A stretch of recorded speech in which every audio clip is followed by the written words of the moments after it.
నమస్తే, welcome to city news. నేను సునీత.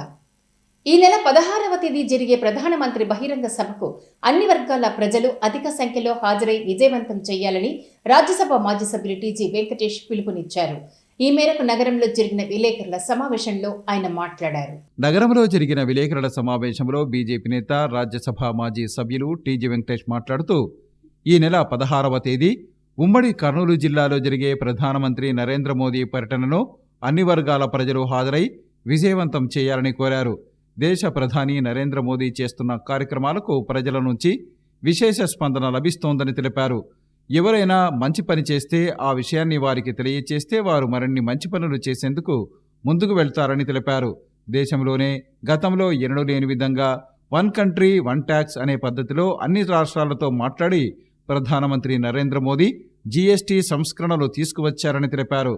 ప్రస్తుతం కేంద్ర ప్రభుత్వం చేపట్టిన జీఎస్టీ సంస్కరణల వల్ల పేద మధ్యతరగతి ప్రజలతో పాటు వ్యాపార వర్గాలకు ఆర్థికంగా లాభం చేకూరుతుందని వివరించారు. ప్రజలపై భారాన్ని తగ్గించే విధంగా జీఎస్టీ సంస్కరణలు తీసుకువచ్చారని వెల్లడించారు. దీనివల్ల కేంద్ర ప్రభుత్వానికి ఆదాయం తగ్గినప్పటికీ ప్రత్యామ్నాయంగా ప్రధానమంత్రి నరేంద్ర మోదీ తన అనుభవంతో రష్యా నుంచి తక్కువ ధరకు చమురు దిగుమతి చేసుకోవడం వంటి చర్యల ద్వారా దేశాన్ని ముందుకు నడిపిస్తున్నారని తెలిపారు. రాష్ట్రంలో పారిశ్రామిక విప్లవం జరుగుతుందని వివరించారు. ముఖ్యమంత్రి నారా చంద్రబాబు నాయుడు, రాష్ట్ర పరిశ్రమల శాఖ మంత్రి టీజీ భరత్ల ఆధ్వర్యంలో రాష్ట్రం పారిశ్రామికంగా ముందుకు సాగుతుందని తెలిపారు. గత 40 ఏళ్ల క్రితం ఉన్న పరిశ్రమలన్నీ కనుమరుగైపోయాయని, 40 ఏళ్ల తర్వాత ప్రస్తుత పారిశ్రామిక విప్లవం మొదలైందని తెలిపారు. కర్నూలు, నంద్యాల జిల్లాలో పరిశ్రమల ఏర్పాటు ప్రక్రియ వేగంగా జరుగుతోందని వివరించారు. తాను ఇరిగేషన్ శాఖ మంత్రిగా ఉన్న సమయంలో ఎత్తిపోతల పథకాల కింద 10,000 ఎకరాలు ఉన్న ఆయకట్టును 1,20,000 ఎకరాల వరకు తీసుకువెళ్లామని వివరించారు. అలాగే పార్లమెంటరీ స్టాండింగ్ కమిటీ చైర్మన్గా రాష్ట్రానికి ఎన్నో నిధులను తీసుకువచ్చిన విషయాన్ని గుర్తు చేశారు. ప్రస్తుతం కని విని ఎరుగని స్థాయిలో జాతీయ రహదారుల నిర్మాణం జరుగుతోందని, దీనివల్ల వ్యాపారులకు కూడా లాభం చేకూరుతుందని తెలిపారు. రాయలసీమ హక్కుల ఐక్యవేదిక ద్వారా రాయలసీమ హక్కుల కోసం పోరాటం చేశామని వివరించారు. కర్నూల్లో హైకోర్టు బెంచ్ ఏర్పాటు చేస్తామని హామీ ఇచ్చారు. బీజేపీ రాయలసీమ డిక్లరేషన్ ఇచ్చిందని, వాటిని ఒక్కొక్కటిగా సాధిస్తున్నామని వివరించారు. అనంతరం బీజేపీ జిల్లా అధ్యక్షుడు రామకృష్ణ, జిల్లా ఛాంబర్ ఆఫ్ కామర్స్ అధ్యక్షుడు విజయకుమార్ రెడ్డి, బీజేపీ నాయకుడు విట్టా రమేష్ తదితరులు మాట్లాడుతూ, ఈ నెల 16వ తేదీ జరిగే ప్రధానమంత్రి బహిరంగ సభలో ప్రజలు పెద్ద ఎత్తున హాజరై విజయవంతం చేయాలని కోరారు. ముఖ్యంగా వ్యాపార వర్గాలు ఈ సభలో అధిక సంఖ్యలో పాల్గొనాలని కోరారు. భారతదేశ ప్రధానమంత్రి గారు 16 మన కర్నూలు ప్రాంతానికి వస్తున్నారు. 2 జిల్లాల్లో విరివిగా లక్షలాది ప్రజలు పాల్గొనబోతున్నారు. ఈ పాల్గొనటం విశేషం ఏమంటే, ఆయన చేస్తున్న కార్యక్రమాలకు ప్రజలు జేజేలు చెప్పే విధంగా, ఇంకా ఎక్కువ ఆయన నుంచి వరాలు తీసుకోవచ్చు ఫ్యూచర్లో అనే విధంగా ముందుకు వెళ్తున్నాము. ఎవరైనా సరే మంచి కార్యక్రమం చేసినప్పుడు, మంచి కార్యక్రమం చేస్తున్నారు అని చెప్తే వారు ఇంకా ఎక్కువ మంచి కార్యక్రమాలు చేసేదానికి ముందుకు వెళ్తుంటారు. సో అందులో భాగంగా జిఎస్టీ అనేది భారతదేశంలో వన్ కంట్రీ వన్ ట్యాక్స్ అనే విధానంలో పలు రాష్ట్రాలకు సంబంధించిన ఈ సమస్యని అందరినీ ఒప్పించి మెప్పించి దేశంలో ఇంట్రడ్యూస్ చేయటం జరిగింది. కొన్ని రాష్ట్రాలు మాకు నష్టమైపోతాయి ఈ జిఎస్టీ పెట్టడం, దీనివల్ల మేము రాష్ట్రాన్ని పరిపాలించలేము అని కొన్ని రాష్ట్రాలు ముందుకు రావటం, ఆ రాష్ట్రాలు కూడా ఎంత వస్తున్నదో రెవెన్యూ దాన్ని కాంపెన్సేట్ చేస్తాము, ఒకవేళ మీకు తక్కువ వస్తుంది అని కాంపెన్సేట్ చేయటం. మళ్ళీ అలాగే ఆ రాష్ట్రాలు మాకు కొద్దిగా వ్యతిరేకించిన ఒక అష్యూరెన్స్ ప్రధానమంత్రి నుంచి ఇవ్వటం వల్ల అన్ని రాష్ట్రాలు, అన్ని దేశాల్లో అన్ని పార్టీలు ఉండే రాష్ట్రాలు కూడా ఉన్నాయి. అలాంటప్పుడు ఆయన అందరినీ కన్విన్స్ చేసి జిఎస్టీ ఇంట్రడ్యూస్ చేయటం, ఆ జిఎస్టీ తక్కువ అవుతుంది మాకు నష్టపోతుంది అన్నందుకు జిఎస్టీ కొద్ది ప్రజల మీద భారం కూడా పడ్డదప్పుడు ఆ భారాన్ని తీర్చే విధానంలో రెవెన్యూ కలెక్షన్ చక్కగా చేస్తూ ఆ భారాన్ని తగ్గించే విధానంలో ప్రజలకు మేలు చేసే విధానంలో 18% నుంచి 5%, కొన్నిట్లో 7.5%, 12 నుంచి 5%, 7.5%, ఇలా ట్యాక్స్ని తగ్గించి, అంటే ఇది ఆషామాష కాదు, భారతదేశంలో రెవెన్యూ చాలా ఎఫెక్ట్ ఇస్తుంది. ఆయన చాతుర్యంతో కొన్ని సేవింగ్స్ చేస్తున్నాడు. ఇప్పుడు రష్యా నుంచి చమురుని ఆయన రాజకీయ నైపుణ్యంతో తక్కువగా తీసుకొని వస్తున్నాడు. ఇలాంటివి ఎక్కడెక్కడ పొదుపు చేయాలో అలాంటివి పొదుపు చేస్తూ ఆ పొదుపుని ప్రజలకు పంచే విధంగా ఈ జిఎస్టీ ట్యాక్స్ తగ్గివ్వటం జరుగుతున్నదని మీకు తెలియజేస్తున్నాను. ఇలా తగ్గించడం వల్ల ట్యాక్స్ ఇక్కడ కలెక్షన్ ఒకవేళ తగ్గినా లేకపోతే ఎక్కే ట్యాక్స్ ఎక్కకుండా రెవెన్యూ ఎక్కకుండా ఒక విధమైన బెనిఫిట్ తీసుకొని వస్తున్నాడు ఇతర మార్గాల్లో. కాబట్టి మన భారతదేశం ఇలాగే డెవలప్మెంట్లో ప్రపంచంలో 3వ స్థానం, 2వ స్థానం, 1వ స్థానానికి ఎదిగే దిశలో మనం పరుగులు తీయాలి అనే దిశలో ముందుకు వెళ్తున్నారు. మళ్ళీ ఇప్పుడు పరిశ్రమ విప్లవం జరుగుతూ ఉన్నది. పరిశ్రమ చాలా వచ్చే దిశలో ముందుకు పోతున్నది. మళ్ళీ మనమందరూ వ్యాపారస్తులందరూ కర్నూలు జిల్లా, నంద్యాల జిల్లా వ్యాపార రంగం ఉండే వాళ్ళందరూ వ్యాపారస్తులందరూ, ఎందుకంటే మీరు ప్రజలకు దగ్గరగా ఉండేవాళ్ళు, మీరు ట్రేడింగ్ కమ్యూనిటీ, మీరు ప్రజలకు దగ్గరగా ఉంటారు. మీరు ఎంత చక్కగా మీరు వ్యాపారం చేస్తారో అంత ప్రభుత్వానికి కూడా గౌరవం దక్కే విధానంలో ఉంటుంది. ట్యాక్సులు తగ్గించింది మీరు కూడా తగ్గించి అదే బెనిఫిట్ని ప్రజలకు ఇస్తే పరిపాలన చేసే నాయకులు ఇంకా సులభంగా పరిపాలించవచ్చు. మీరు కూడా పెద్ద ఎత్తున వచ్చి, ఎందుకంటే ట్యాక్సులు తగ్గినాయి కాబట్టి కర్నూలు జిల్లా, నంద్యాల జిల్లా వ్యాపార వర్గాలందరూ వచ్చి సభను జయప్రదం చేయండి. సమైకాంధ్ర ఫైటు మొదలుపెట్టింది, శ్రీకారం చుట్టింది రాయలసీమ హక్కులు సమైకాంధ్ర ఒక టీజీ వెంకటేష్ మొదలుపెట్టింది.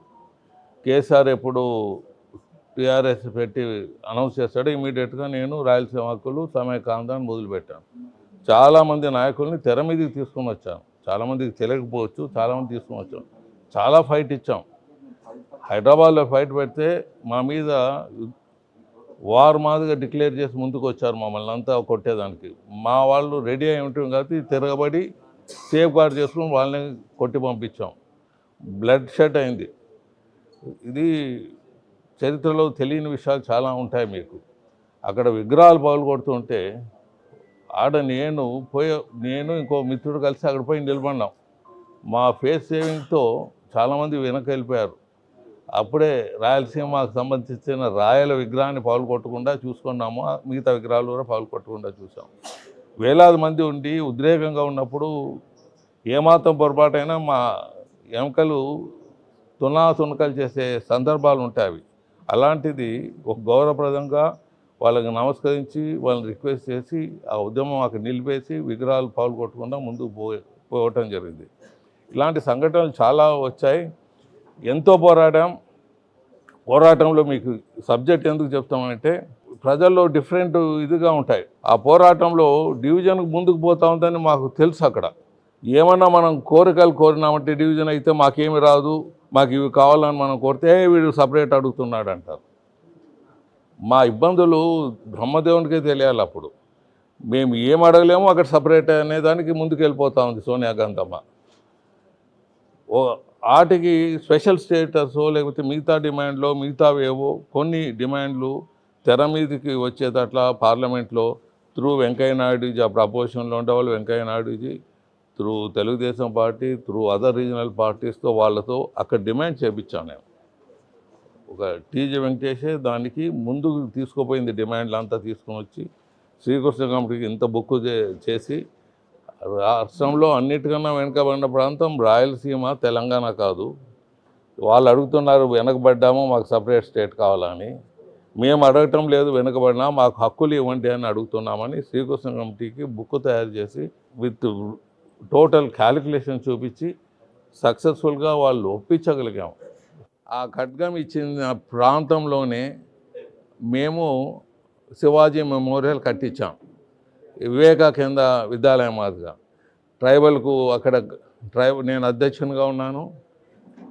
సుమారు 30 సంవత్సరాలు పైబడైంది అది ప్రాజెక్టు. 40 సంవత్సరాలు అవుతా ఉంది. చాలా బాగున్నది. దాన్ని కూడా దర్శించే దిశలో ఒక 5 నిమిషాలు దారి టెంపుల్ నుంచి ప్రధానమంత్రి గారు నిన్ననే ఒప్పుకున్నారు దాన్ని కూడా దర్శించేదానికి. సో నేను అక్కడికి వెళ్తున్నాను. శివాజీ మెమోరియల్ వాళ్ళకు చూపించి మరి ఆ కార్యక్రమం సద్వినియోగం చేసుకొని వస్తామని తెలియజేస్తున్నాను. ఎందుకంటే చాలా మంచి కార్యక్రమాలు చేసింది. ఆ శివాజీ మెమోరియల్ కింద ట్రైబల్కు వెల్ఫేర్లు కానీ, ట్రైబల్ ట్రీట్మెంట్ కానీ, ఇవన్నీ ఎన్నో కార్యక్రమాలు ఆయన చరిత్రని ప్రచారం చేసేదంట కానీ ముందుకు వెళ్ళాం. సో అక్కడ వెళ్ళి రావటం జరుగుతుంది. సో మీడియా సోదరులు కూడా రిక్వెస్ట్ చేసేది అక్కడ కూడా జయప్రదం చేసే విధంగా కోరుకుంటాం. అంటే ఆంధ్రప్రదేశ్ ఇంత ఉంటే కూడా కర్నూలుకే వస్తున్నారంటే గిన కొంత శ్రీశైలం ఇదైనా కూడా కర్నూలులో బీజేపీ అంటే గిన ఈరోజు ఉన్నది టీజీ సారే. సో వారికి అంటే కర్నూలులో రావాలి అన్నది అంటే గిన వాళ్ళకు ఫస్ట్ గుర్తుకొచ్చేది కూడా సారే. కాబట్టి అంటే just because of him is coming to Kurnool. ఆ కర్నూలు అనేది ఒక ప్రైమ్ మినిస్టర్ అనేది ఒక కర్నూలుకు వస్తున్నారంటే గిన అంటే బహుశా ఇంతకుముందు ప్రైమ్ మినిస్టర్లు వచ్చి ఉండొచ్చు. బహుశా మనకందరికీ కూడా ఇక్కడ ఉన్న వాళ్ళకి ఎవరికి కూడా గుర్తు కూడా ఉండకపోయిండొచ్చు. కానీ ఈరోజు ఒక ప్రైమ్ మినిస్టర్ గారు అదొకటి. ప్రైమ్ మినిస్టర్ అంటే మిగతా ప్రైమ్ మినిస్టర్లా కాదు, అంటే ప్రపంచం అంతటా కూడా వెలిగిపోతున్నట్టు ఒక ప్రైమ్ మినిస్టర్ మన కర్నూలుకు రావడం అనేది ఒక ముఖ్య మనం ఎంతో పుణ్యం చేసుకున్నట్టు అని చెప్పాలి. ఎస్పెషలీ మా ట్రేడర్స్ కోసం జిఎస్టీ చెప్తున్నాం. అందరూ మీకు అందరికీ తెలుసు GST 2 అని చెప్పేసి. GST 2 అని కాకుండా GST 3, GST 4 ఇలాంటివి రావాలి అంటే గిన వ్యాపారస్తులము మనం అందరము కర్నూలు ప్రజలు అందరము ఆయన వచ్చినప్పుడు ఆయనకి ఇచ్చిన ఘన స్వాగతమే మనకు నెక్స్ట్ ఫర్దర్గా మనము అంటే భారతదేశం ముందు పోవడానికి. ఎస్పెషలీ వ్యాపారస్తులు అంటే మొత్తం అంతా వ్యాపారస్తులు కూడా అందరూ కూడా దీని మీద వాళ్ళ జీవన విధానం అంతా వ్యాపారం మీదనే ఆధారపడి ఉంటుంది. ప్రధానమంత్రి బహిరంగ సభకు సంబంధించిన ఏర్పాట్లను త్వరితగతిన పూర్తి చేయాలని కూటమి పార్టీల నాయకులు, రాష్ట్ర మంత్రులు ఆదేశించారు. రాగమయూరి గ్రీన్ హిల్స్ లో ప్రధాని బహిరంగ సభకు సంబంధించిన ఏర్పాట్లను వారు పరిశీలించారు. ఈ నెల 16వ తేదీ జరగనున్న ప్రధానమంత్రి నరేంద్ర మోదీ పర్యటనకు సంబంధించిన ఏర్పాట్లను రాజ్యసభ మాజీ సభ్యులు టీజీ వెంకటేష్, టీడీపీ రాష్ట్ర అధ్యక్షుడు పల్లా శ్రీనివాసరావు, బీజేపీ రాష్ట్ర అధ్యక్షుడు మాధవ్, రాష్ట్ర మంత్రులు టీజీ భరత్, నిమ్మల రామానాయుడు, కింజారపు అచ్చెన్నాయుడు, సత్యకుమార్ యాదవ్తో పాటు నాయకులు, అధికారులు పరిశీలించారు. ఈ సందర్భంగా ప్రధానమంత్రి పాల్గొనే బహిరంగ సభ ఏర్పాట్లను వారు ప్రత్యేకంగా పరిశీలించారు. ఇందుకు సంబంధించిన సలహాలు, సూచనలు వారు అధికారులకు ఇచ్చారు. ప్రధానమంత్రి బహిరంగ సభకు దాదాపు 3 లక్షల మంది ప్రజలు హాజరవుతారని భావిస్తున్న నేపథ్యంలో ఇందుకు తగిన విధంగా అధికారులు ఏర్పాట్లు చేస్తున్నారు.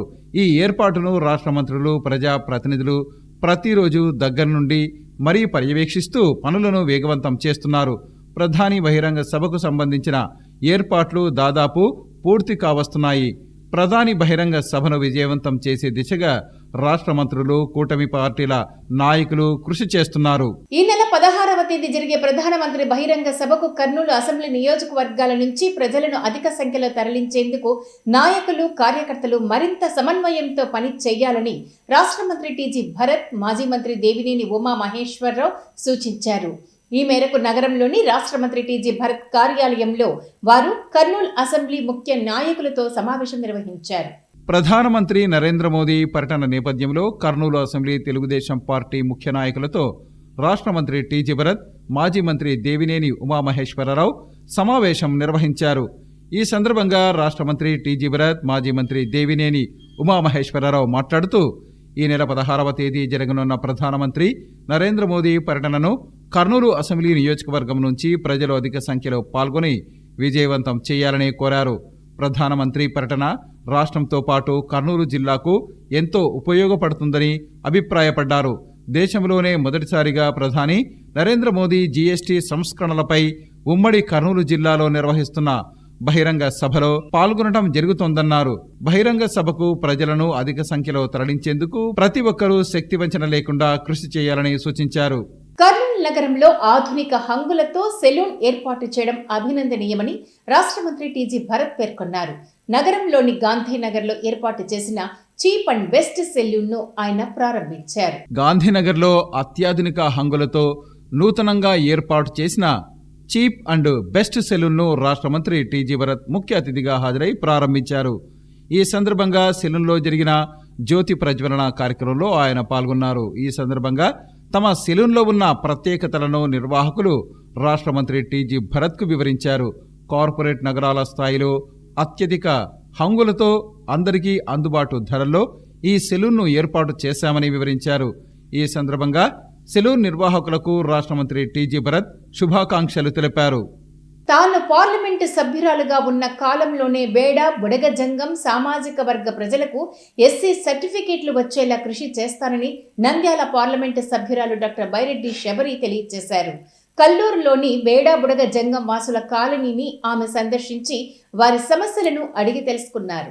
కల్లూరు వద్దనున్న శ్రీనివాస నగర్లో బేడా బుడగజంగం కాలనీని నంద్యాల ఎంపీ బైరెడ్డి శబరి సందర్శించారు.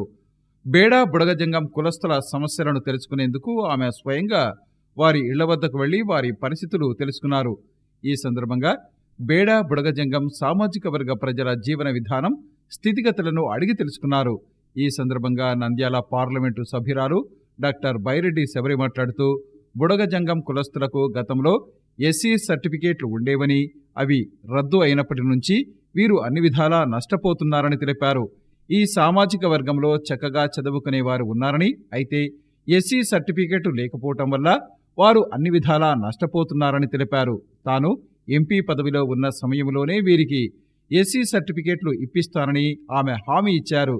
గతంలో ముఖ్యమంత్రి చంద్రబాబు నాయుడు బుడగజంగం కులస్తులను ఎస్సీలుగా గుర్తించి అసెంబ్లీ తీర్మానం చేసి ఢిల్లీకి పంపారని, ఈ విషయం గురించి తాను పార్లమెంటులో కూడా మాట్లాడారని తెలిపారు. అయితే ఈ వ్యవహారం ఆర్జీఐ వద్ద పెండింగ్లో ఉందన్నారు. తాను ఆర్జీఐకి స్వయంగా వెళ్లి సమస్య పరిష్కారం చేస్తానని హామీ ఇచ్చారు. గతంలో తన తండ్రి బైరెడ్డి రాజశేఖర్ రెడ్డి ఎమ్మెల్యేగా ఉన్న సమయంలో బేడా బుడగజంగం సామాజిక వర్గ ప్రజలకు ఎస్సీ సర్టిఫికేట్లు ఇప్పించిన విషయాన్ని గుర్తు చేశారు. అలాగే బేడా బుడగజంగం సామాజిక వర్గాలకు చెందిన మహిళలకు స్వయం ఉపాధి అవకాశాలను కల్పించేందుకు అవసరమైన కృషి చేస్తానని వివరించారు. ఈ సందర్భంగా జరిగిన కార్యక్రమంలో తూర్పాటి మనోహర్, రంగస్వామి, చింతలయ్య, చిన్నరాముడు, సుంకన్న, అంజీ, నరేష్ తదితరులు పాల్గొన్నారు. ఎంత ఘోరంగా ఉందో, దారుణంగా ఉందో చూడండి అంటే ఇక్కడికి రావడం జరిగింది. అట్లాగే ప్రధానమంత్రి గారికి వాళ్ళ వినతి పత్రం ఏదైతే ఉందో, వాళ్ళ ఇష్యూస్ ఏవైతే ఉన్నాయో అవి అందించమని రిక్వెస్ట్ చేయడము జరిగింది. ఇక్కడ బేడ బుడగజంగం వారు మనకు తెలిసిందే, పోయినసారి తెలుగుదేశం పార్టీ ప్రభుత్వం ఉన్నప్పుడే చంద్రబాబు నాయుడు గారు బుడగజంగానికి ఎస్సీ క్యాస్ట్ సర్టిఫికేట్ ఇచ్చారు. బేడ బుడగజంగం వారు పాపం వాళ్ళు బుర్రకథలు పాడుకుంటూ నోమాడ్స్ అన్నమాట, అక్కడ ఇక్కడ తిరుగుతూ ఉంటారన్నమాట. వీళ్ళు ఎంతో పేదరికంలో ఉన్నారు. ఏంటంటే రోజు బెగ్గింగ్, అడుక్కు తినే పరిస్థితి వీళ్ళకు ఉంది. ఈరోజు మనం పరిస్థితి గమనిస్తే చిన్న చిన్న కొట్టాలు కట్టుకొని గుడిసెలు వేసుకొని వీళ్ళు ఉండడము మనం అందరం గమనించాలి. ఇక్కడ బేడ బుడగజంగంలో నేను అబ్జర్వ్ చేసింది ఏంటంటే, నా పార్లమెంట్లో చాలా బాగా చదువుకునే పిల్లలు చాలామంది ఉన్నారు. మామూలుగా వీళ్ళ పరిస్థితి ఎంత పేదరికంలో ఉన్నారు అంటే, వాళ్ళు చదువుకోలేని పరిస్థితి. కానీ వీళ్ళు చదువుకొని 100% మార్క్స్, 98%, 99%, లేకపోతే స్టేట్ ర్యాంక్స్ కొట్టిన వాళ్ళు ఉన్నారు. కానీ కేవలము ఎస్సీ సర్టిఫికెట్ తీసేసినందుకు కారణంగా వీళ్ళకు ఈ పరిస్థితి ఏర్పడింది. పిల్లలకు చదువు దూరమై, ఉద్యోగాలు దూరమై ఎన్నో కష్టాలు పడుతున్నారు. మళ్ళీ ఇప్పుడు కూడా అధికారంలోకి వచ్చిన తర్వాత మొన్న చంద్రబాబు నాయుడు గారు ఖచ్చితంగా ఎస్సీ క్యాస్ట్ సర్టిఫికెట్ మేము ఇస్తాము, ఎస్సీలో చేరుస్తాము అని మాట ఇవ్వడం జరిగింది. అది నేను కూడా పార్లమెంట్లో మాట్లాడడం జరిగింది. పార్లమెంట్ నుండి ఆర్జీఐకి వెళ్ళింది. ఆర్జీఐలో పెండింగ్ ఉంది. అది ఈ నెల, వచ్చే నెలలో ఖచ్చితంగా ఆర్జీఐ దగ్గరికి కూడా ముఖ్యులను తీసుకెళ్ళి నేను ఢిల్లీలో అసలు ఏంటి సమస్య అనేది మనం అందరూ, మాకైతే నమ్మకము ఇక్కడ బేడ బుడగజంగానికి నేను నా ఎంపీ పదవి పూర్తయ్యే లోపల వీళ్ళకు ఎస్సీ రిజర్వేషన్ కల్పించాలని నా వంతు కష్టపడుతున్నాను. వీళ్ళకు కూడా సెల్ఫ్ హెల్ప్ గ్రూప్స్, ఒక చిన్న ఫ్యాక్టరీ టైప్లో కోల్డ్ ప్రెస్డ్ ఆయిల్స్ అట్లా కొంచెం అవగాహన కల్పించి వీళ్ళతో ఏర్పాటు చేసే ప్రయత్నం అయితే నేను చేస్తాను. ఈ 16 తర్వాత వీళ్ళతో సమావేశం పెట్టి వీళ్ళకు ఒక దారి చూపించడం అయితే చేస్తాం. ఖచ్చితంగా ఈసారి మాత్రము మా ప్రయత్నం మేము చేస్తాము. వీళ్ళకు ఎక్కడా కూడా తక్కువ కాకుండా ఏ పథకాలు ఏవైనా సరే, సెంట్రల్ స్టేట్ గవర్నమెంట్ ఏవైనా సరే ఖచ్చితంగా వీళ్ళకు న్యాయం చేసేలాగా నేనైతే కృషి చేస్తాను. అసెంబ్లీలో పార్లమెంట్ మాట్లాడుతున్నారు, ముందుకు పోయిందన్న, పోయింది. ఇక్కడ తీర్మానం ఇచ్చారు. ఆర్జీఐలో పెండింగ్ పడుతుంది. ఆర్జీఏలో పెండింగ్ పడుతున్నప్పుడు అది ఎందుకు పెండింగ్ పడుతుంది అనేది ఈసారి వెళ్ళి ఇప్పుడు మొన్ననే కదా వీళ్ళు పంపించింది కూడా నాకు లాస్ట్ మంత్ నాకు తెలిసింది ఏంటంటే ఆర్జీఏలో పెండింగ్ ఉంది ఫైల్ అని. ఖచ్చితంగా నేను పోయి అక్కడ కూర్చొని వాళ్ళతో మాట్లాడితే బయటకు పడతాయి ఈసారి ఏంటి. వీళ్ళు కూడా కూటమి ప్రభుత్వం నమ్ముకొని ఉన్నారు. ఈసారి మీరు చేస్తారని ఆశతో ఇది తప్పకుండా. ఒకటి, ఆనాడు తెలుగుదేశం పార్టీ ప్రభుత్వమే వీళ్లకు ఎస్సీ సర్టిఫికేట్లు ఇచ్చింది. అది మనం అందరం గుర్తు పెట్టుకోవాలి. ఈసారి కూడా మా ప్రభుత్వమే ఇవ్వబోతుంది అని నేనైతే చెప్పగలను. రాష్ట్ర మంత్రి టీజీ భరత్ రాజకీయంగా మరింత ఉన్నత స్థాయికి చేరుకోవాలని 42వ వార్డు టీడీపీ ఇన్ఛార్జ్ తిమ్మారెడ్డి నాయకుడు మధుసూదన్ రెడ్డి ఆకాంక్షించారు. కల్లూరులోని ప్రాథమిక ఆరోగ్య కేంద్రంలో వారు గర్భిణీ స్త్రీలకు పోషకాహారం పళ్లను పంపిణీ చేశారు.